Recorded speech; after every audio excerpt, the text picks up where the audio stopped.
it's really hard to ask people to believe in your dream when you ask them to cash a check of like 200 grand. Yeah. A couple thousand won't even buy you anything. Wow. Have a nice. Thank you. Jackie's nervous. I am. You're nervous. All right. First off, what's the swear word policy?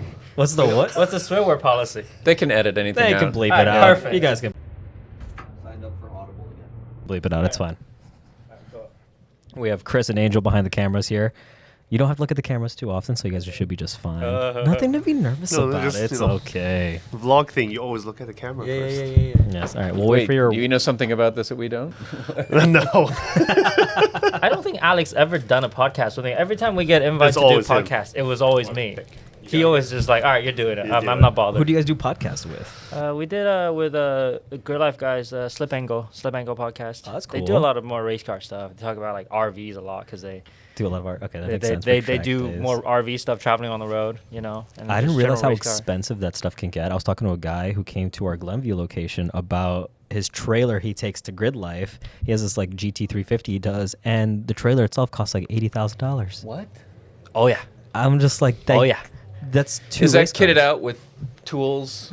It had an and automatic winch that he could handle remotely. An awning. Yeah, it was like a crazy. He's like, yeah, I spent $80,000 on it. It was basically a trailer that was supposed to be a like merchandise trailer where it opens up on both sides, canopies, and has a bed, has a shower, roof access. Oh, that's badass. And yeah, it's like $80,000. I'm like, that's absolutely amazing, but I didn't know they were that expensive. No. Seriously, Alex and I have been looking at. we're on Race Trailer for Sale. It's a Facebook group. Yeah, it's you get pretty depressed watching, like looking at some of the things, and also you wonder why are they even legal? Because there's literally like some of those are like a 50-foot toter with another 50-foot stacker behind it. So It's a you're looking at train. like you're basically a train, and I'm pretty sure that's like well beyond even like commercial length for a lot of the states. Yet they're not because they're RV and they're totally legal. Yeah, so you don't need a license for it. You Wow. just Yeah. drive it. Yeah, but we can fit like it's a stacker, so you can fit like multiple cars up top and then at the bottom, and their toolboxes, their work bay. It's nice. Yeah, a lot of them are like Yeah. $750,000 for the combination, and then they're very, very nice too. How do you not go to a race with all your tools? I mean, you got to be able to work on the cars. No, right? but that's right. The first part, the toter, was basically a towing vehicle. Yeah. Usually as like a Volvo or Freightliner commercial base, right? That's your RV. Oh. Then the stacker behind it is the tools at the bottom, and the cars go to the top. So like a legit race, like a race trailer. What's my setup. point is you have no choice. You have to, like, how do you go to the track without your tools? Well, more like you have no choice to buy those trailers. Stacker, You can't yeah, afford you them. need We can't one. afford them. There's no. Well, we go to the racetrack with a F350, which is already pretty baller in the Good Life paddock, and a used 40-foot trailer, and then we just pack all the tools wherever we can fit them in the bed of the trailer, and then And hope they don't hit the cars. they typically don't. Usually Typically. don't. Usually Usually don't. don't. Yeah. All right, boys. Well, welcome to our second ever podcast. I am joined here by Greg Natanson, Hello. Jackie Ding, Hi. and Alex here, and I'm your host, John Soriano. So we're gonna kick this thing off. It's gonna be pretty chill. You don't have to worry. Sweet. I'm not gonna interrogate you. I might ask you a few questions here and there that'll trick you up. But we're going to be talking about a couple things here. We're going to be talking about the wrap we did for your AE86, talking about your race history. We did a little bit of digging, trying to search up your past wow. here. Oh, no. Just Oh, wow. a little bit. And then we'll be talking about some just small business stuff, how it is running a small business yourselves. We started off in, 2014 roughly, as a small business, and we grew it to what it is today. And we know you guys, well, I know you guys have started your small business, and now you guys are still, hopefully doing better than ever and growing it slowly but surely. We haven't gone bankrupt yet. That's a success. How long you been in business? 5th year.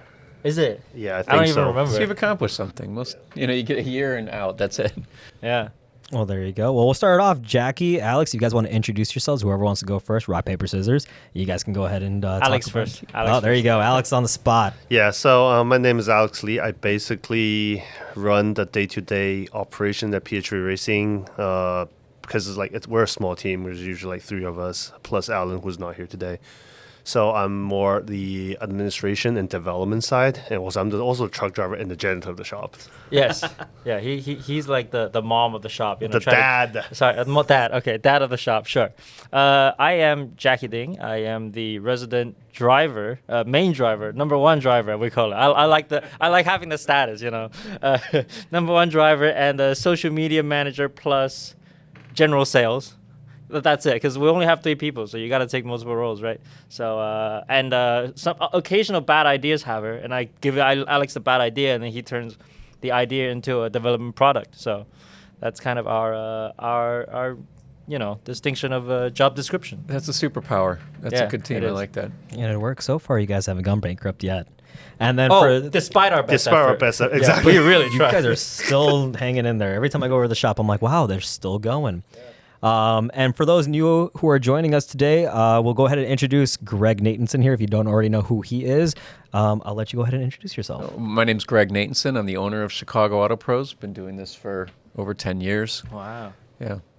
Most businesses, you get like a year, they go bankrupt very quickly. So just the fact that you guys have gone 5 years and are still hanging around, that really says something. I can't wait to talk about, we're going to talk about the racing. We want to talk about some of the work you had done here, but I'm fascinated to hear about your story, how you guys, how the business developed and how you got into it.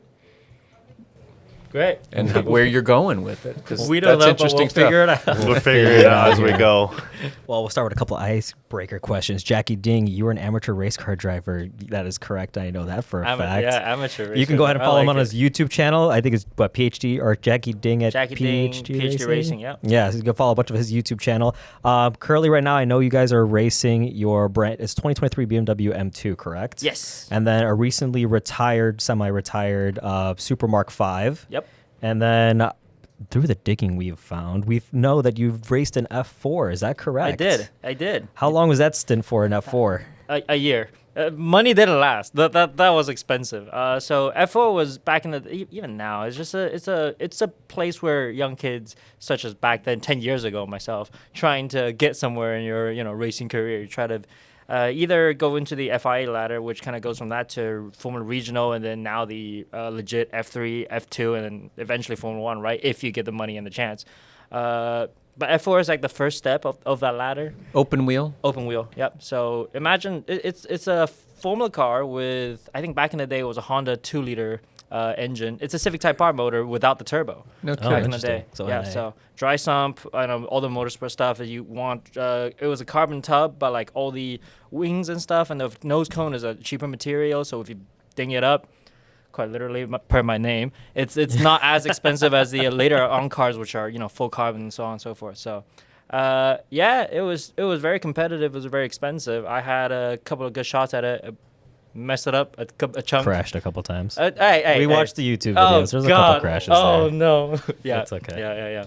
They're very sad. It was a good experience. Not everybody gets to say they did that. I appreciate, my biggest sponsor, Mom and Dad, for doing that for me. That was awesome. I was curious about the sponsorship part because obviously you have to raise money. Is it a skill you possess? I think in junior Formula level, most of your support is going to come from family or close relative or like really good friends. People who have faith and believe in people who your have dream. faith. Yeah, but even then, like it's really hard to ask people to believe in your dream when you ask them to cash a check of like 200 grand. Couple $1,000. Yeah. A couple thousand. That's a couple thousand that's a won't even lot of buy you money. anything. Wow. Yeah. A season back in the day was 200, not including much of the test days, and then that's depending on how many new sets of tires you want, because new sets probably like $2,000-$3,000. And equipment and other things like that. You want the best engineer? You want somebody who's just coming out fresh out of college? Not a lot of race experience. So How old were you back then? I was 16, 17, and I was kind of on baby. I was already on the older end of the grid. We had guys 14-year-old racing in F4. That's And they were fast as fuck. They're good. They were pretty quick. Your father must be living vicariously through you. I mean, like no one writes a check for $200,000 because his son likes Minecraft or something. Yeah, I think my dad just like really supported me in this dream that I like ever since I was a kid. I grew up. I really wanted to get into Formula 1, but obviously I think we got to that stage and he's like, yeah, son, you're not that good, and I'm out of money, so that's it. Go do your own thing. He had faith now. as much as he could, and Yes, I know from my mom that he said sometimes he kind of like he feels like, oh, will Jackie ever blame me for this? I couldn't do this. I wouldn't. I got the chance that a lot of people couldn't, and I know now that I'm just not good enough to do that. But like, hey, I gave him my best shot. Nice. I really freaking tried. But like, I don't have any regrets on that. So better than when most people can say they have tried. So All right, Alex, top that. Yeah, Alex, where are you at that, please? So, like when he was racing Formula 4, like I didn't even know him. Really? Yeah, I didn't even know him. So basically, how we met was just like a random, like global time attack day. It was like all the random was in New Jersey, if anything. Yep. Yeah. So like, I mean, we've been friends on Facebook probably for like a half a year to a year before that, and then I've never met him in person because back then I think you were in Michigan. Michigan going And to I was school. living in Connecticut. University of So Michigan. so we just like randomly run into each other in time attack event in New Jersey. And then you guys became best friends, and now PhD's where it's at today. That kind of really happened because it was really funny. I think we ended up like really close on grid to each other. You know, I was in my let's 200 horsepower. slap bang together S2000. You know, and I was looking at him in a Subaru that's fully built, liveried, you know, and had a crew. He had a stacker coming out. I was like, oh my god, this guy's legit. Holy crap, look at him. boy's dream. Yeah, then I was looking at this car. It's like, how's the kid still alive driving this thing? That's like Ferrari getting in together. It was bad. It was bad. Oh, I had him. I had him up until like the second to last session, and then he beat me. Yeah. But it was fun. Subaru, baby. For those of you who don't know, I do own a 2005 Impreza 2.5 RS. That is my baby. I'm a Subaru fanatic. And Yeah, but my car was running on really dangerously low oil His pressure in some of the car- corners that weekend too. After Yeah. like found out afterwards, my crew chief was like looking through data. He just like, you know what? Let me just not tell him right now. Just oil- keep it set in your the oil driving. pressure's in the single digits. Yeah. tell us a little bit about that. It's a 2003 or It's 2002. 02 Yeah, Double X the blah- swapped or with blah- a no Bug-eye. Bug-eye, yeah, yes, swapped. Bug-eye.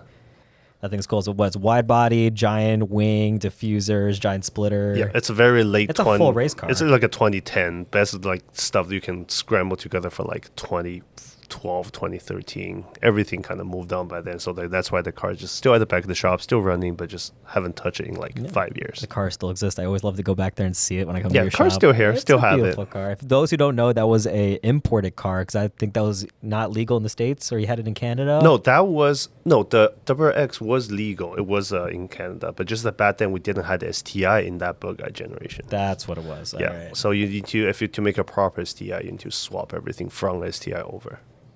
Got it. All right, so wait, you met, and then yada yada yada. PhD Racing. Fill in some of the blanks there. I think we literally, yeah. What happened? It's a blur. Then I think the next thing happened was Button Willow. Yes, Button Willow. I think that year you had a rental car. I had a rental car because my team because they had, back then when I was running my car, the shop that run my program, they also had the Formula Drift program happening at the same time. So the problem was they literally can't get the transport because it was Irwindale before that event. So they literally can't get the truck back from Irwindale to Canada back then. It was because they were based out in Toronto, and then get my car to Button Willow again. It was just like they only had 2 weeks. It was just like time-wise, it wasn't possible. So, but I had the registration. I've never driven Button Willow at that point. So I just flew in, rented a Camaro SS, not one LE, and then just like, you know what, I'm just gonna enjoy this as a lapping day. That's funny. And then I just show up in the track with the rental car. And then Jackie made fun of you, probably. No, well, I paid someone to drag my S2000 out there, except he loaded the car on backwards, and the wing wasn't designed for airflow to go, 80 miles an hour in the backward direction. So halfway through the country, I see a picture of my car on the back of the trailer, and the wing is missing. The wing blew off somewhere in, man. I don't know, Arizona, Wow. Nevada. Somewhere. Yeah, so I had to overnight another. Luckily, the wing manufacturer was in Cali, so he just showed up to the track with a wing blade, With a wing and just put it on the we car. just put it on the car last minute and then ran it. Yeah, it was Yeah, well, great. that one didn't last the whole weekend either, though. Let's not talk. It fell off again. That was. talk about that. Yeah, let's not talk about it. It was great. Yeah, so you guys grew from there. I mean, like, at what point did you guys? So there's a couple of rumors that I know about personally. Is that PhD Racing was named PhD Racing because someone dropped out of a PhD program? No, that's totally like a not true rumor. That's what I figured. That's not true because So- none of us even bothered beginning a PhD program. Yeah, no, I think the joke began because we had an Instagram competition. Yeah, because back then when at Button Willow we decided, you know what, we're like Asian in terms of like, because we're both from mainland China. Like in terms of like Asian in this, it's not as popular in this particular community back then. So we feel like, hey, we're doing the same thing. We love the same thing. We kind of like each other. So what if we combine our resources? Say, because I had some sponsor, he has some sponsors, and we're mostly competing in the same event. So let's combine force and so we can help each other out in terms of like transportation, sponsorship, all kind of things. And that's when it wasn't supposed to be a business to start. It's more just it was like just a race team to Yeah. start. Yeah. It started as a race team. It was I had an Instagram competition going for like, hey, you know, a couple of guys. Yeah, we needed a name. We need a name. What are we gonna call it? We're not gonna call it Jackie and Friends. That's there was there's a few really good one like I can't remember. there's a few one like really funny one. It's one that's called lyrical like a full send ding. Full sending. I Racing. remember full sending. Full sending. I like that. Yeah. And then something like, there's a lot of like because back then he has a reputation of destroying like front bumpers on his car because Yeah, always yeah, Oh, just I know. We know Yeah, the yeah. story. send the car way too hard. Yeah, and yeah, there's a lot of jokes about like don't ding it or something like Yeah, that. yeah. And then eventually we came across this one that was suggested by a fan who was just, why don't you call it PhD Racing? I can call for Passion, Hope, and Dream because it really. Yeah, because stood for every you. once in a while, Yeah. like the Aw, joke that's is just cute. like we always thought, hey, you know, what's holding your car together? Passion, hopes, and dreams. Yeah. Plus zip ties. Duct tape and zip ties. Yeah. Exactly. Wow, I just jumped to that same conclusion. I'm like, all right, someone dropped out of med school to become a race car driver. Yeah. No. Yeah, no. No, then we No. realized after a while, just we all knew this. Like PhD is like it's enormous effort for anyone to try to get a PhD if they get in there. So there are a certain amount of people that's like doesn't find it too funny. We're not trying to disrespect what they accomplish, right? It's more just like, first off, people joke about always Asians supposed to have a doctorate degree. We're not that smart. We're not that smart. And honestly, the two of us finished undergrad. We're like, we're done with school. No, And but it's Would you it's follow your okay, dreams? but just And kind of it's with stuck. Passion, hope, and dreams. And that- I, that's I where thought you're I at. thought it was very, you know, the No, no, name, it's- what it stood for is very Yeah, nice. Yeah. yeah. That's way more amusing than I dropped out of med school to become. Just keep it in that story. It just sounds like a passion That's project. cool. That's It is. great. I love is. it. I It love is. it. But yeah, we'll move on to the couple next questions where we're actually Oh, kinda no. going with the nitty gritty here. All right, brace All right, yourself. let's go. No, these are actually pretty easy questions. So, fast forward today, it's 2024. You guys are now racing your a known AE86, the car that everyone tends to Yes. love because of Initial D and all these other old animes from Japan. Tell me about the rigors. How difficult is racing? How difficult is the day-to-day life of it? You know, how much damage does these cars take? Because that was wrapped by us here at Chicago Water Pros, that livery you guys have on that car. Yep. So yeah, just tell us a little bit about the car, a little bit about the race life, and then we'll ask a second question here in a moment. So I always liked the A86 chassis. For those who don't know, it's a 19. there it is. Oh, there. Oh, look at that. yay. Wow, so pretty. It's never looked this pretty ever since Wrapped that by day. yours truly, Really? me. Yeah. Well, it's a race car, so it sees abuse. But Those are like great wheels. Yeah, I know, right? I love it. So the car is a 1985 Toyota Corolla. In Japan, there's a GT Apex, whatever. But over here, it's a GTS. So slightly different chassis, but most of the things are the same. It's effectively the hero car from Initial D. That's where the story kind of began. But before that, you know, a lot of guys in Japan was racing this car because it was very easy. It was cheap to get. It was kind of like the U.S. equivalent of the S13, I suppose. Even cheaper, or even like a Fox Body Mustang. Yeah. Very easy to work on. You know, good, decent. It's difficult to drive, but you know, the Tsuchiya and the Drift King and the guy said there was a very good trainer's car. Simplicity. of it, Simplicity, and then it was live rear axle, so you really had to, you know, throw the car around to get speed out of it. And so growing up, while being a fan of Initial D, that car really spoke to me, and I really wanted to get one. So my first car was a different chassis, different A86, but it was an A86. And so when Grid Life came up with a rule book for a wheel-to-wheel series, which it became a GLTC, Grid Life Touring Cup, I said, hey, it would be really cool to build one of these for that, because I get to live out my, you know, N2 racing dreams of, you know, when Tsuchiya and guys racing at, you know, at Tsukuba and stuff like that. It looks awesome. There's nobody racing those here because they're so difficult to find, and you know, in this day and age, this is tricky. But I really wanted to do it, and you know, pulled enough money and said, all right, screw it, we're going for it. Found a chassis in Florida with Alex. We drove from New Orleans out at a race event, ditched the race event, and said, we're gonna go get this chassis right now. Got it, dropped it off at our friends in Atlanta. Went back, won the race event anyway. Drove out to California, finished that race event. And then about 2 months later, went back to the car in Atlanta to pick it back up to come back to PhD. Sat for like 3-4 years. Yes, I remember. Yeah, Sat two in the and a half. corner Sat in the collecting corner. dust. Alex would always complain about it. Yeah, It was yeah. time he sat in the corner. Yeah. But like, and then kind of over the winter, Alex was like, hey, put this thing back together. We're going racing. You know, we're going to make this happen. And it kind of really came together in 3 months. And then very last minute, right before Grid Life Midwest, after we shook the car down, you know, Eibach reached out and said, hey, we want to put this car. Sponsor the car. Want to sponsor the car? Put a livery on it, and then I hit up John. Said, "Hey, I got 3 days. Can you do a livery?" John reluctantly agreed. Yes, there was a couple late nights. I will say I was here till I'm like sorry. a couple AMs just getting this car, but it was the most fun I've ever had with a car. I mean, like this look car. at how good it looks. Oh, it was so good. I mean, I did have a couple design changes myself that I added. I was like, "Hey, Ibach, you guys are making a mistake." So Yep. we kept the front bumper black and the rear bumper black. Kind of wanted to keep that Yep. initial D kind of Yep. feel. Originally, they wanted the whole car white. They wanted the mirrors white, but I was Yep. like, "No, this needs to be, like, just." The red mirror and the black bumper is like beauty. It's Oh. killer in images. When I see this on the track, it's absolutely Yeah. amazing. And it looks awesome in person. Like everyone would go to this a couple weeks ago. We were racing at Lime Rock, a very historic Yes. track in America. It was beautiful. We were kind of in the Group B race, so the bottom half of the field, but we got the car to the lead, and the commentators couldn't get over how sideways it was and how awesome Oh, it looked, yeah. and they were Oh, yeah. everybody was loving it. I think that was the moment for me that this whole project was worth it. It wasn't driving how I wanted to yet because it was a little too sideways, but like, oh my god, the experience of racing in that car, you couldn't beat that. As long as you're having fun, that's all it takes. Exactly.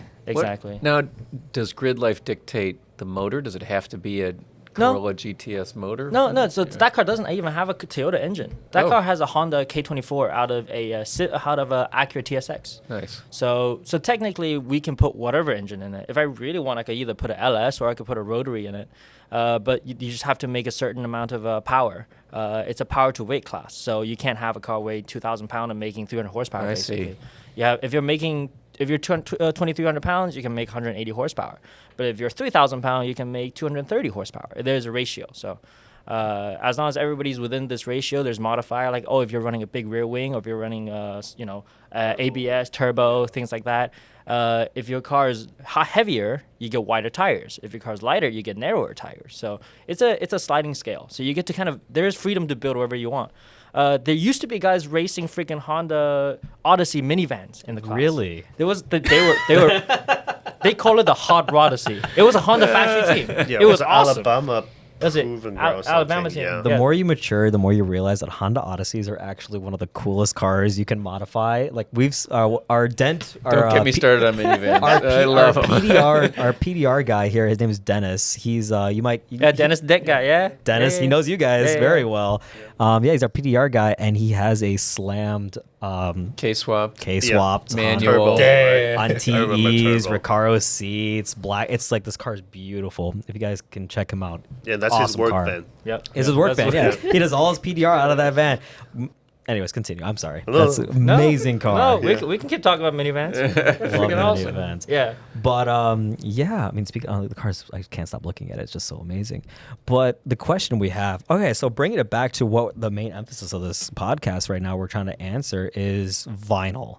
Is vinyl a viable source for track guys, guys who are racing the cars? I know you guys know who Jack from Savage Geese is. We had him here on our first ever podcast. Go check that out, guys, if you guys want to get a little bit of insight from Jack.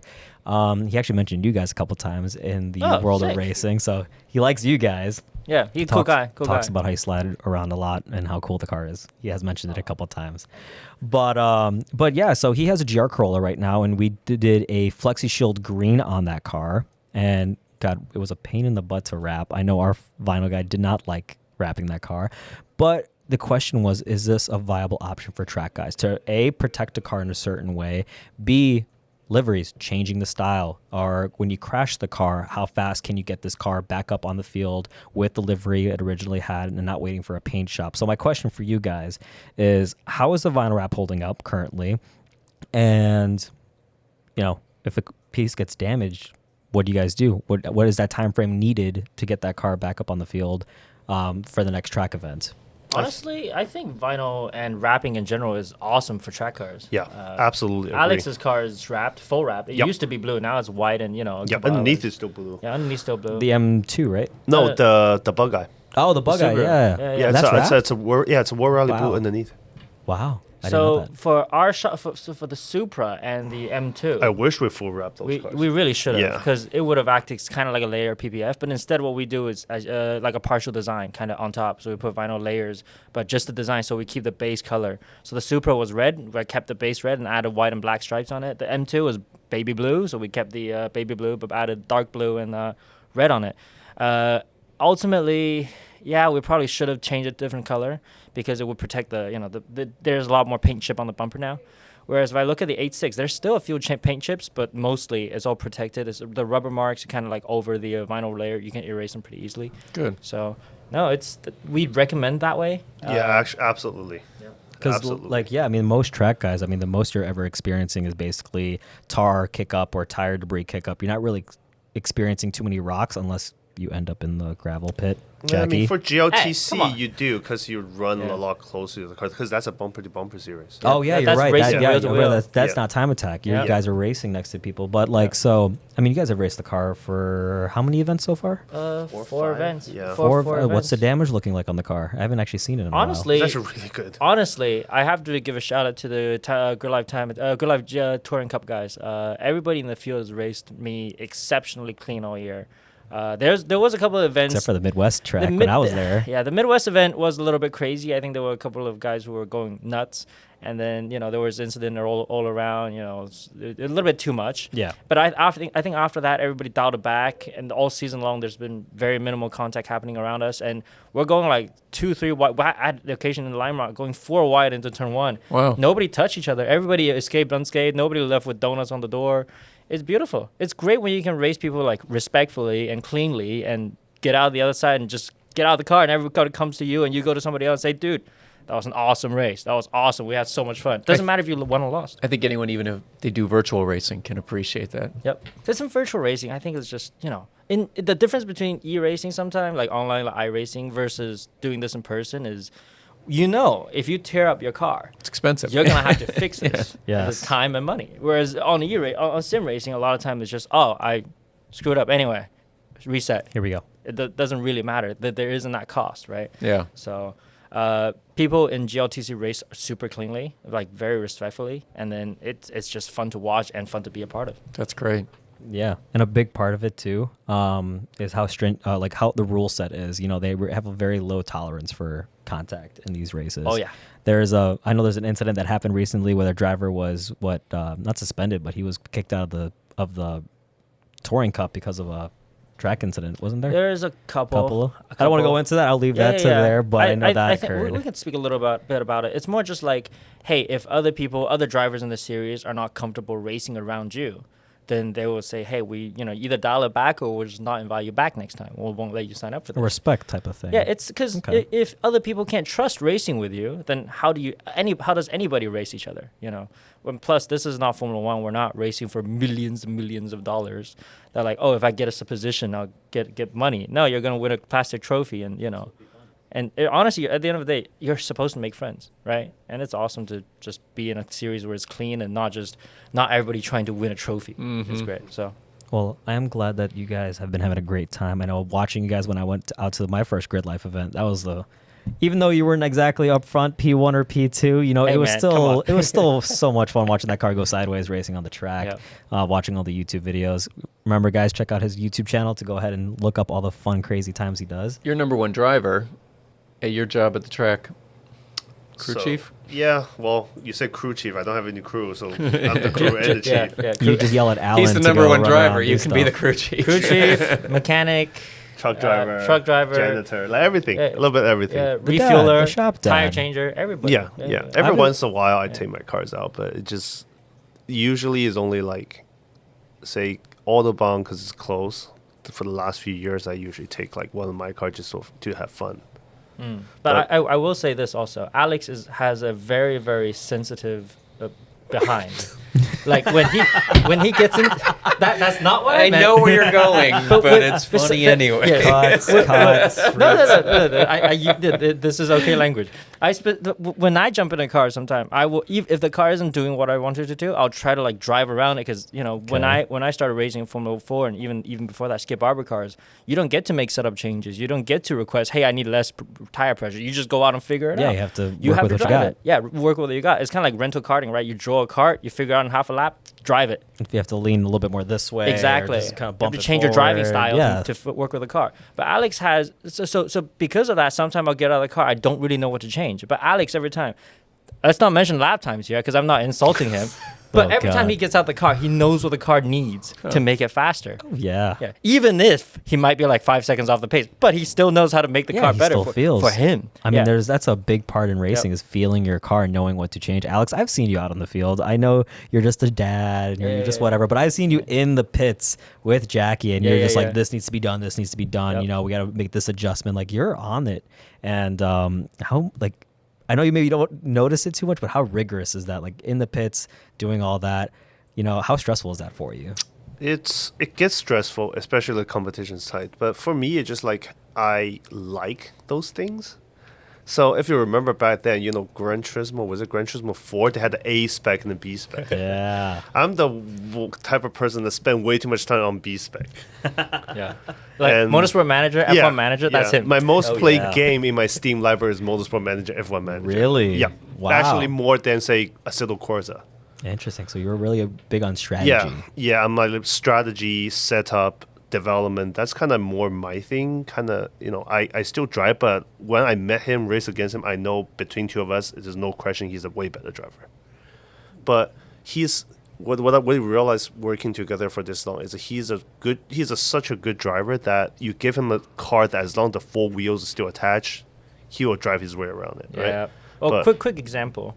That car that's on screen right Yeah. now, the AE86, very recent. Well, all season you saw it was sliding everywhere. It was Yes. oversteer everywhere. You know, I get Very into a corner, badly. I get on throttle, and everybody just leaves me because they can put the power down. I can't. Yes. I couldn't figure it out, and I was like hanging my dear life on. We even won a race in Lime Rock, and the Group B race. You got a little tiny sticker from that. Yeah, that's Yeah. still have the sticker from that, and it was awesome. But like the car still wasn't driving how I wanted to. And then Alex just 2 weeks ago figured out, oh, the reason for that was we lowered the car so much to make it look good that the rear dampers was literally basically bottoming out on the bump stops.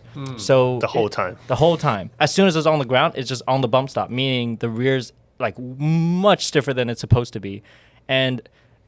We mentioned it to the damper maker, and all they said was, "How the hell were you driving it like that? Because it shouldn't have been drivable." Yeah, Yet you there just we destroy were. those things, yeah. Because the back end there was no suspension, and yet that's how we raced the whole season until just now that I figured it out. What did you guys do? Raise it up a little bit, or A little bit change, Yeah. like a small few thing, because the way that rear damper design, you literally can't see. Yeah. So like it's like if it's like say the Subaru, you lower the car in front, you toss a flashlight on, you can obviously see where the dampers are. But the way that car is designed, you literally can't see. Got So it. we literally had to get the car in there, do a few measurements, do a few testing to figure out, oh, it's actually on the bump stop. Yeah. It's not. It's just impossible to visually check it. That was the problem. That's why it took so long to figure out why it was what was happening. But once we figured that out, everything else, like the direction we're going to make, in terms like because we need a different damper, we're going to need a different spring purge, we're going to need a different length spring. But after that's relatively easy. But just like figuring out, it took a lot longer than we would like. Because I have no idea what it's doing. I thought it was a sway bar. I changed the spring. I disconnected the sway bar. I did everything in my understanding to do it. But like, because I didn't have that sensitive feel for the car. sensitive butt. Yeah, exactly. the rear end? Yeah, like a good Yeah, driver, the car is not driving exactly where you want it, but I can change my driving to see Yeah. if it can, I that's one thing I'm trying to work on is to like grow that part of me too, to learn what the car needs rather than just tailor everything and try to make the car work. So that's what the best drivers separate themselves from the decent Average drivers. drivers, yeah. Yeah. Like a good driver, Alex is there. Oh yeah, I like that. Well, moving it on a little bit, and we'll kind of segue to the business now. I know Greg has a lot more input on this one. Yeah, you're talking about how you guys do a lot of development. You guys do a lot of that. So with PhD Racing, quickly, a little briefly, touch on where it is nowadays. What are you guys doing? What is the development side? Well, like, what is the business right now, and what do you guys kind of do? I know it's a little chaotic of an answer. I'll let Alex takes this one. Let's see, Alex, and we'll talk about that, and we'll kind of go from there. Yeah, so right now we try to focus a little bit more on developing stuff that we think is going to work well in the chassis that we more or less specialized in. Because initially, honestly, we didn't know what we want to do when we started business a few years ago. There was no business. There was no business. It was more like, Yeah. oh yeah, legit. But Like now, racing, yeah. But there's one point that when we start doing well in those races, there's a lot of shops out there just say, hey, we're selling this because ultimately in this business, you work with a similar or even sometimes identical supplier for certain parts, right? People are start taking advantage of what we been doing in competition to sell product that ultimately buy from the same supplier. And then Jackie just like, hey, I mean, Yeah, why I are don't they even make- know these guys. Yeah, they never spoken to me. Yeah. They don't know us what we do. Then they're going around saying, oh, this is this part used on Jackie Ding's car. I'm like, who the heck are you? Like, oh, they're making money off of what we do. Why don't we make that money then? Yeah. And that's how That's how it PHG is became a again. shop Yeah. instead of just like a race team. But after the last few years, we figured they are still blind spots, especially in the chassis that we really know that certain manufacturers are either too big to move into or it doesn't really necessarily align with their interest in terms of product development Or just too risky. or a little bit too risky. Yeah, because like the really hardcore track stuff, for the last little bit of performance. Right. If you're a manufacturer, maybe like 10 people would buy that. So you would be like, wow, there's no reason to make it. But for us, that's 10 more customers. So we'd be willing to take that risk because we want to be the best of the best in that chassis, like the A90 Supra or the M2. That's why we're willing to go a little bit extra mile to do that last little bit. That's that You track know? time. yeah, by the way. so Yep. so because both our backgrounds are engineering, so we're slowly creeping towards because now because we're in the market deep enough and some in terms of like a performance retailer, we know there's certain things that's like blind spot in terms of like what manufacturer already offering, or there might be certain things that people are already offering but just simply not good enough. There's actually a lot of that, Yeah. No, right? we So definitely can relate to that one. Yeah. yeah, because a lot of time when you manufacture development stuff, there might be a certain amount of disconnection between the manufacturer and the customer because you have the wholesale layer, you have the performance retail layer. So for us, initially, we're trying to gap that by working with manufacturers that we know and feeding them feedback directly to influence product development. It worked to some degree, but there's still blind spot that we just couldn't find solution there. So right now we're trying to creep into is more development, more design, try to launch a few sub-brand and us just like a very specialized track focused product that we can design and test ourselves and hopefully, you know, fill in some blanks that we think there's a real demand in this relatively small community. You are to be dealing with a small. Yeah, that's Group. that's the problem. Tiny. How do Tiny. you reach that group? Talk about marketing. Our marketing, we don't spend $1 on marketing. But this is not This is- marketing. this- this yeah. is I'm pointing at the you know, car. this for us is more than just marketing, right? Because for us, this is not only product showcase, it's actual testing, it's competition. I think that's why a lot of these manufacturers end up coming to us and working with us because for PHE, I think the special thing is we not only sell the parts, not only try to market the parts, but we also race it, we test it, we put it through hell, really, the way I drive. Oh, yeah. And so our customers that follow us end up learning what the parts do on track, how we've been using the parts to influence our race results, to make them better, to improve our performance and lap time. And eventually they become attached to either the project or, you know, us or the product and then believing in the product themselves. So it's for the manufacturers, it's a perfect showcase of, hey, our stuff works. For us, obviously it helps because we're winning races. And for the customers, they have us to rely on for experiences and say, hey, oh, have you had this issue with this part? Oh, yeah. If you do for this problem, you do da and done. So that's a big part of what you're selling as well, is that you understand the. Yep. Yep. Because a lot of, you know, to be honest, motorsport and time attack and racing costs so much money. It's And that for many ridiculous. shops, it's just financially not viable to do. You know, we're talking a race weekend, a cheap race weekend is probably like $4 or $5 in hard cost. You know, the far ones we're going to Coda, that's like usually like a 10, I don't know, probably close I to. mean, we're going to Laguna, so that one is Laguna. expensive. Oh, you guys are going to that. Oh, Yeah, we're Yeah. leaving fun. Monday. Wow, really? Yeah. You It's gonna be need rough. Yeah. pictures. So like it, you know, for most shop, it's financially not viable to do like what we do 18 events a year. But but when we go out to 18 events a year, we learn so much more than just sitting on a computer and selling. You know, that's why I think a lot of customers choose us and believe in us because we're out there actually competing. Yeah. So And we also have one more policy at the shop, like internally, because you see a lot of like e-commerce shop pop up lately or everywhere. Just basically import whatever the catalog from certain wholesaler, Right. and you know they're always willing to make $10 above cost, but whatever. Like it's probably the same in most of the, yep. And they'll try to business. recommend. That's the problem with e-commerce. Yeah, and Yeah. buy this because it makes me the most amount of money. Yeah. I've never seen this product, but just buy this. I'll drop ship it, and you have it. Yeah, but for us, we have an absolute policy. It's just like, first of all, we will not sell you anything, even if you request it, that I wouldn't use on my own cars. That we don't believe in. Yeah.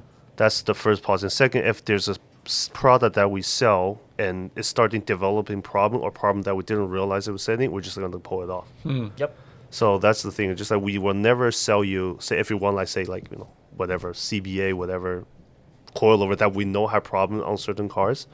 Like, even if you ask us, we won't sell it to you. If you guys had a tagline for the business, PhD Racing, fill in the blank. Competition breeds excellence.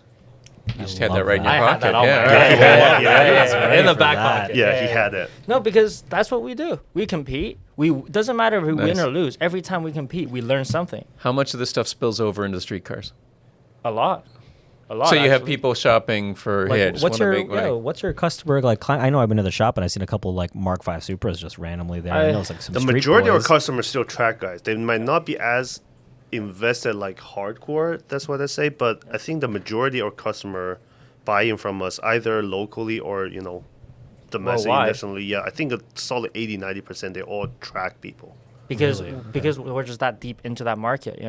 Everything we do, we sell because it brings performance on track. Like there's some parts you definitely wouldn't buy just because this costs way more money than that one. Why don't I just buy that lip versus your splitter? Well, because you buy this, it's gonna give you more front downforce and you're gonna be faster than everybody else on the racetrack. But if I don't go to the racetrack, you don't need it. Okay, sure, you don't need it, Hey, but hey. some people need it. My Subaru needs it. Yeah. I have a giant wing on my Exactly. car. Exactly. Does it do anything? No, Yeah. but does it look cool? Hell yeah. Yeah, yeah. That's why I was curious about it. I think because that's that performance that people want, or at least they want to profile. Like Yep. they will be on the track. I think we're all going for that with a sports car in some way. Yep. At the end of the day, the best race car you couldn't drive on the street, and the best street car you couldn't be competitive on the track with it. Necessarily, they're, yeah. they're such different vehicles, but yet you still want to have that look of. Sure. So what we do is because we learn what we learn on the racetrack, we can better understand what each part does for the car, and ultimately recommend better packages for the customer based on their need. We try to one-on-one consult with all our customers whenever they come in. So, I have this amount of money to spend on this car. This is what I wanted it to do. What would you recommend me? Well, if you're trying to make it more streetable, you probably wouldn't want solid sway bar end links because that makes a lot of noise. Things of that nature, right? So, the more we learn on track, the better we can assist the customer. This is mostly a street car. Do I need this part? If you're mostly streeting and maybe one track day a year, you probably don't need this super crazy aggressive brake pad. You can use something a little bit nicer for daily street. Yeah, so you're selling customers for what they need. Yep. And rather than what they think they need, and not letting them overspend, essentially. On Well, Or we try try, to. obviously try to a certain degree. yeah. Well, If you want to overspend, we're not then telling you no. for it. Yeah. No, I mean, we experienced it here at Chicago Auto Pros when we're protecting people's vehicles. We're giving these people like pieces of art to them, and a customer Pieces of art. It's their baby. there. Yeah. Yeah, Right it's their there. baby. Baby. I mean, It is. we've had plenty of GT3 RSs, Aston Martin Vantages, stuff like that, and customers come in wanting it, X, Y, or Z, and we'll be like, no, you have this car. We're going to go ahead and give you a full front clip because you're dailing it occasionally, but it's a garage queen. You don't need the Yep. full PPF for that car unless you want to spend the money. But we bring these cars in, and we're like the same way. We're only going to give you what you actually need and educate you and giving you the best quality at the end of the day. And if Yeah. we don't believe in it, we're not going to put it on your car. I mean, I know if Greg and I and a lot of other of our team members here have searched for different PPF brands, have searched for a lot of different product. Ceramic coatings all day long. Oh God, we still go through it day to day, but like at the end of the day, even if it gives us a better deal or it saves us a couple extra bucks, if we don't believe in it and we're putting on your car and just for us to save a couple extra dollars, that's not the Chicago Auto Pros way. That's not what we do. And I know I love that for you guys. That's the same way. Like It's the same It's the idea. same. It's That's just slightly authenticity. yeah, is- exactly. That's what that is, and people know that you've actually done it, and that gives you a lot of credibility. Yep. Yeah. I think so. Yeah. We try.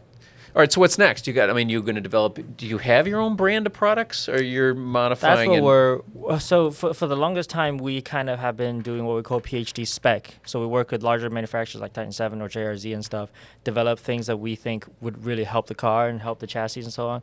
Like Titan 7, we work with them to develop the newest M2 wheels, which are 19 by 11 Those things are cool. squared. You can run a 305 on the M3, M4, M2. Oh yeah. Yeah, it's nice. And then there are street guys who want it because it looks awesome. them, and there are track guys who want it because They're beautiful wheels. it can help you, get better speed on track, better braking, better turning. And for them, it's the best of both worlds, right? But Titan 7 themselves maybe wouldn't go for it because they would say, well, why not just buy a regular, staggered fitment, your little smaller front tire? You don't need as many modifications on your car to make it fit. But for us, we're willing to take that risk. So that's why that's a partnership. It works for them. It works for us. The so, trust. Yeah. So because and also trying to build up your whole brand is very difficult, right? Because so suddenly out of nowhere, say if I start selling brake pads, you don't know PhD brake pads, you wouldn't trust it. But when you work with somebody else and who already kind of has a little bit of that good reputation to go off of, it's a lot easier. Yep. No, definitely. I mean, I know Alan, who isn't here with us today, has his RX-7. You guys haven't checked that out. That thing is really cool. He has a couple. He has a couple. Let's Yeah. not talk about that one. They're all just broken. blew up. Yeah. To keep just rotating just- through yeah, them. they're just going through- keep rotating through them as It's ironic. The two people here who own Subarus, they're still currently working and driving just fine in the prison. Wait, weren't you at our shop the other day saying your car's broken? No, Okay. I don't know what you're talking Okay. about. It's fixed again now. But nonetheless, yeah, I mean, like, he has a giant wing gang, on his car, and you guys were having problems with mounts, and then you guys developed, produced prototypes, and now you guys actually have the wing, like the trunk mounts chassis on mounted, it, yep. the chassis mounted, even better, and it has PhD on the side of it. Because that's all Alex. There you Alex go. did the whole thing. Yeah. Start like, from finish. So like that type of stuff. It's like you guys are growing that aspect of the business. Like, do you guys see yourself even developing that further and like doing more? We with are. it? Absolutely. That's the Ooh. next expansion. So Really. a little bit more on. Tell us about it, Yeah. or if you can. If you can, That's all you, unless Alex. guys That's all are you. keeping it a secret for us. I see Teaser. I want to Teaser. keep Teaser. keep it as a surprise for Tease now, it. but All right. it's because I'm not even gonna hide the fact like we're Chinese, We and know that. from our You did? experience, Really? No That's way. crazy. I know, right? You can tell, but And I'm anyway, Italian. so there's still like, even though a lot of people make fun of this whole made in China Chinesium thing, from what we see is like the top 5% of Chinese manufacturing is well beyond what most of people think at the level they are. Yeah. Right? There's only very few countries that can send, satellite to the moon or whatever, and China's one of those. So a lot of time when you have problem with made in China product, a lot of just because you found the wrong manufacturer, you Sure. got it from like Temu or whatever, right? So, but God. for us, Yeah. because we don't have the language barrier, we have people on the ground. So I've been trying really, really hard for the last while to find like the top level manufacturer that can produce things that's up to our standard, but with a fraction of the cost. If I commission any U.S. manufacturer or Canadian manufacturer that I've been working with, so yeah, well, we're gonna start trying to making suspension components, chassis components, aero components, wheel components, basically everything that a track car we're gonna need. It's either gonna be collaboration with, like Jack said, collaboration with existing brand, or if there's certain thing that we just like nobody else wants to make it, we're just gonna core it ourselves. We're gonna make it ourselves. We're Yeah, gonna we're take the gonna risk make it ourselves and ourselves. do it ourselves. Yeah, and also Yeah. at this point, because we've been doing this for 4 years, it's just like we have access to a lot of incredibly smart people in our industry. So like the whole point about PhD is we know we're never going to be the best at everything, but we know at least we know the best people we think in his field in our community that we can put has those the people- expertise. Yep. And we get to cherry pick the people that we want to work with that have the skills, that have the knowledge, and put together like a really good team. That's why I just call it. I've been like assembling my Avengers, and Oh, hopefully yeah. we can break the game for a lot of different U.S. time attack series next year. It's all right. So I'm curious. There's got to be someone listening who would love to do grid life, and grid life is pretty entry level. It's pretty beginner friendly. What does the journey look like for that person? Step one, they're going to have to get a car. Step two, they're going to need to get some money. Take us through what someone should be thinking about if they want to follow in your footsteps. Honestly, just go. Just try go it, to an yeah. event. Just like not even grid life. Go to a regular track day. Go have fun. Go figure out what your car needs. Autocross. Autocross. Start with autocross. Sure, it's even easier. Go to autocross. Go to track day. Figure out what your car needs. Maybe it needs brakes. Put some better brake pads on it. Maybe it needs a set of tires. Put a set of tires on it. Don't touch engine. Don't touch power. Don't. Grid Life actually has a really good HPD intro program. Yep.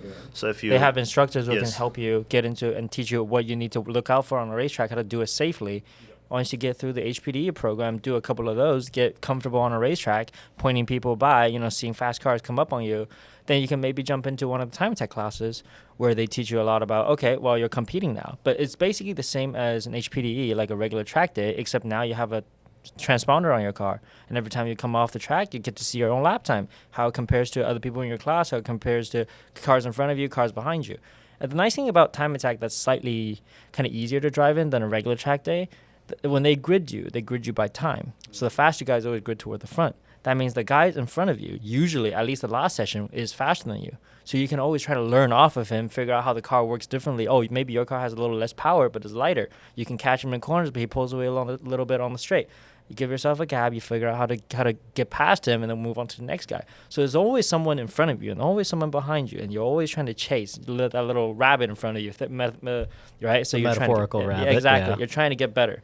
So it's really not that difficult. And when you're on a cooldown lap, you let the guy behind you who's doing his best to try and get a fast lap in, you let him go on a straight. So it's relatively easy to get into. It's not that difficult. Just do it. Not everybody needs 1,000 horsepower in their Mustang or something. It's probably counterproductive to have a powerful car. It is. Oh yeah. It is. It's really counterintuitive. My Mustang in question. It's really bad because if you have 1,000 horsepower, then your whole experience is dominated by how do I use 1,000 horsepower. Everything else is going to be a lot more screwed up because we talk about in racing in general, we talk about the cars as a balance. The brakes has to complement the chassis has to complement the aero, Everything suspension, needs to work together. as a package together. It can't be one thing. Oh, I can't have the best brakes but have no tire while your car's going to ABS the whole time. If I have the best suspension but my tires are garbage, well, again, you're not going to be able to use that. So if you have 1,000 horsepower but nothing else, your car's not going to work anywhere else. Yeah, you're going to be in a tire wall. Except Yes. that. Jackie Ding's very familiar with that. Hey, come on. Jeez. I would say the only reputation I know, one of the reputations you have is being a very aggressive driver. But it's okay. Aggressive. I think the aggressive nature came. You know what? Let me. Oh, you go. Because back then when I met him, that's kind of what I thought. He's fast, but he's kind of reckless. But after start working with him, I realized just because first of all he has skills. Yes. But the problem is like the car is so shittily prepped. He's compensating the performance deficit with overdriving the car. Yeah. So as soon as you give him a car that does what he needs to do, He's on it. he's good. We used to watch the videos. You Yeah. drive, man. Yeah. There's an F4 video we were just watching, Greg and I, before I actually came here, and you were when you went from P11 to P2 on a the P2 on a technicality, but you were just I remember. Yeah, Mid-Ohio. it was Mid-Ohio wet racetrack, and you were pushing that car, man, and it was unbelievable. But That was a lot of fun to watch. Thank you. No, I think the loose cannon comments came from when I was racing the S2000. When I first got my S2000 and we did a Grid Life street class, the fastest car there was a 350Z. So, there was a bit of a performance gap, but I could close that. I could try and beat that. I could try and get better. We modified the car. It got better. Couldn't really touch power because the S1000 doesn't make power, and we can't put force induction on the car. So later on, the fastest car became a Mustang. Then The blue car. it became a Mustang, and then next thing you know, I was in my S2000 racing against a C7 Corvette, and that's a performance gap that I couldn't close because the car was just that much faster. And so, I had to try and make up for it somehow because I'm still in my S2000 and we're doing time attack. I can't go in quick on the straight and only try and attack the corners. That's when it started becoming more loose cannonly. You're driving over the limit, trying to make up for a performance deficit that you're never going to be able to close up. Thankfully, they kind of fixed the classing later on, but early on, that's what I had to deal with. So, that's just that. So, yeah. That sounds not as bad. You hear it through your headphones, but it doesn't pick up through the mic, so don't worry about it. we have cleaners who come in. We like to keep this place clean and tidy for our customers. All right, so you talked about that everything has to be balanced, right? And this is the same way in business. We believe that our lobby needs to be clean. The bathrooms need to be clean. Take note. The shop write needs that to be down, clean. write that down, write that No, I'm down. serious though, Yeah. because everything represents. Yeah. You go to a restaurant, and if the bathrooms are dirty, the adage is that Yep. the But also kitchen's the other probably thing dirty. in terms of business is your customer basically represents you when you finish your work on the car too. So everything you do, probably like regardless, like detailing was where you guys doing what this do is like, when this customer leaves with the car, that's you in the wild. Yeah. So you gotta That's make. funny. I never put myself in the customer's shoes. I'm always thinking about the car. That is very. I'm like, yeah. that 911 but- looks great. I don't but- know who's driving. Yeah. Yeah. So like. Tell me about that. It's just like one time we worked with a guy that he just like, yeah, if the car's like, if his car's bad, I wouldn't even release the car. We're not there yet, but we try to, because when the customer's out there, if you do a good job, the customer's gonna know you do a good job, and then he's gonna recommend you to other people. And especially in the small world that you guys live in. Yeah. At the track. Very We're niche. very, very much by referral. You can discover us through YouTube, but a lot of time is, oh, hey, you have an M2, I have an M2. Someone says, oh, you should look at Jackie Ding. He does my car, and Yeah. there you go. That's how a lot of time we get business. Yeah. So we have to make sure we do a good job on every single customer that comes in here, whether they're asking for brake pads or doing a full build.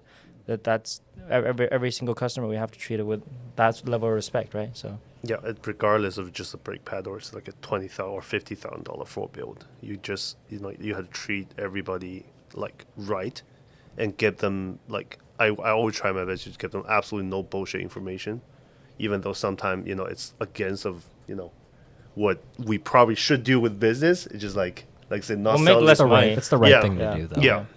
Yep. Having a business is a lot of fun, and I think anyone who is in the fortunate seat that you guys are in, running their own business, they feel very lucky to be there. Do you guys have any regrets, or where would you be if it wasn't for this chance meeting and turning it into a performance shop like you have? Where would you be? Like, do you have another career path in mind? No. A passion we aren't No, unaware about. I mean the whole, because jokes is we're open up on like basically March of 2020. Yeah. Literally like the day before a whole state lockdown. Wow. we opened doors, and then Yeah. they said it was lockdown, so we shut the doors. But on the other side, kind of lucked out because back then he wasn't even graduated yet. So basically, Oh, just yeah, like, he hey, was you still don't have to go studying, to yeah. school. Why don't you just move to Chicago? Let's get this shop out. There was So a lot of people who did that. it was I did that definitely myself. it was definitely a pro and a con of the timing, but it worked out. Honestly, I have no regrets. I think this is kind of a dream job. I love cars ever since I was growing up, and still growing up, still loving cars, still getting to do what I love to do, and actually making kind of a living out of it. It's amazing, and I get to work with a fucking awesome guy like this. I Also, yeah. Aw. Yeah. Also, no, like not just us. It's just like from this last 4 years, we met so many talented people, Yeah. like including you guys that help us big time. Being like, Of course. look at the car. The guy's talented. know. Yeah. Gotta keep looking Like at it. it's been great. Like It's a wallpaper. I don't know if I have any real regrets. There are definitely missed opportunities, but I wouldn't call them regrets. And we made mistakes. And Yeah, we made mis- mistakes. Yeah, we of learned. course, Yeah. definitely. But- It's always a learning experience. I Yep. mean, it's like, why do something if you don't enjoy it for the rest of your life? I mean, that's how I personally live my life. It's like, I'm not going to go into something and sit there like at an office desk. For example, I went to University of Illinois and I studied architecture. I'm clearly not in architecture. I'm sitting here and I'm talking about cars and I'm working with cars every single day. And I ran a detail shop down there, and then Greg had a job posting for what I'm doing right now. And I was like, that's what I want to do.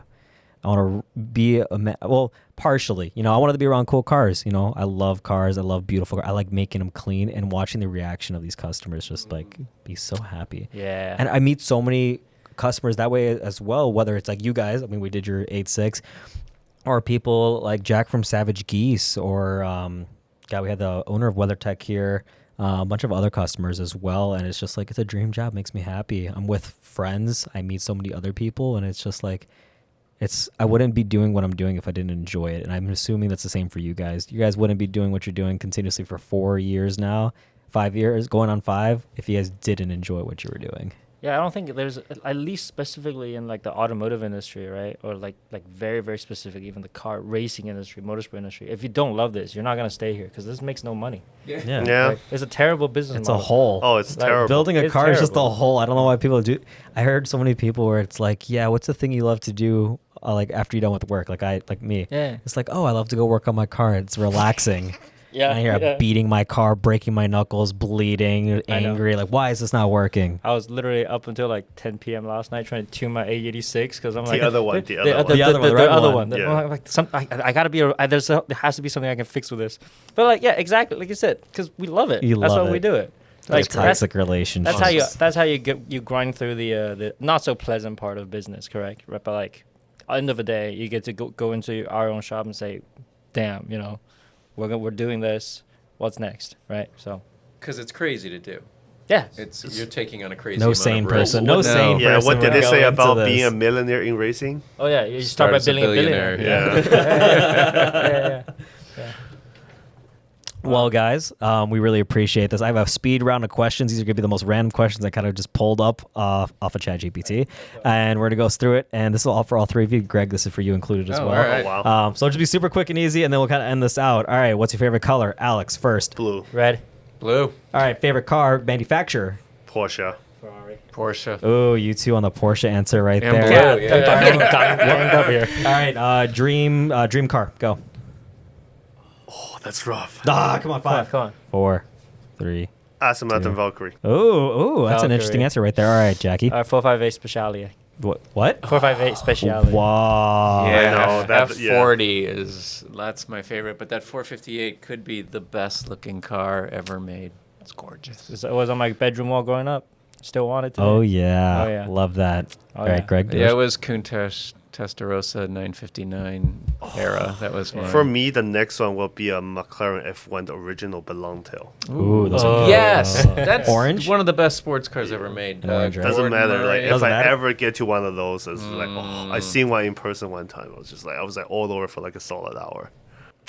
Fair. All right. Favorite food? Fried chicken. Probably same, actually. Oh Jesus Christ! All right, Greg. Pizza. All right, sounds good. And then last but not least, what is your hobby outside of what you do right now as a profession? Oh, no. I do have a lot of very expensive hobby. Name one. Name the most expensive one besides racing. Most expensive one. Computers. Okay, Yeah. I can see that. I've been building Gundam, the Gundam plastic toys. That's what I've been doing. I've noticed that. Yeah, I've seen it on your stories. It's yes. great. It's great. Greg, what's your passion? outside of- Bicycles when I'm not around cars. Yes, if you didn't know that, Greg. And also, Greg's a man of mystery. He's done so many cool things. He's scuba dived. He does race, Snow skiing, snow right? skiing. This man's done it all. Wow. Well, gentlemen, it's been a pleasure for you. And then I have one last question for you guys because this is our second ever podcast we've done here at Chicago Auto Pros. Right now, it's a lame name of just Chicago Auto Pros podcast. Do you guys, as our second guests on this podcast, have a potential name that you would call this? It's okay if you don't have an answer. We're searching. I'm so bad at naming. Can- That's can why I you do leave like- him to can you do do some, all like the. auto details. Because Oh. you guys detail, but you're talking about details. So auto details? I don't know, just because you're Chicago Auto Pros. Chicago Auto Pros Auto Details. Auto details.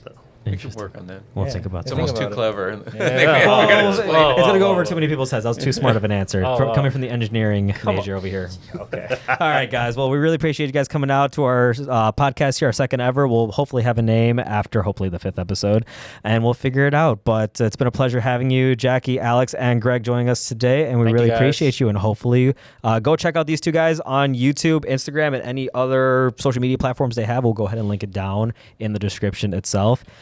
Jackie, drive safe. Alex, make sure he doesn't crash any more cars. And Greg and I will go back to doing what we do, making your cars look beautiful. Thank you for joining us, guys, and we'll see you on the next podcast.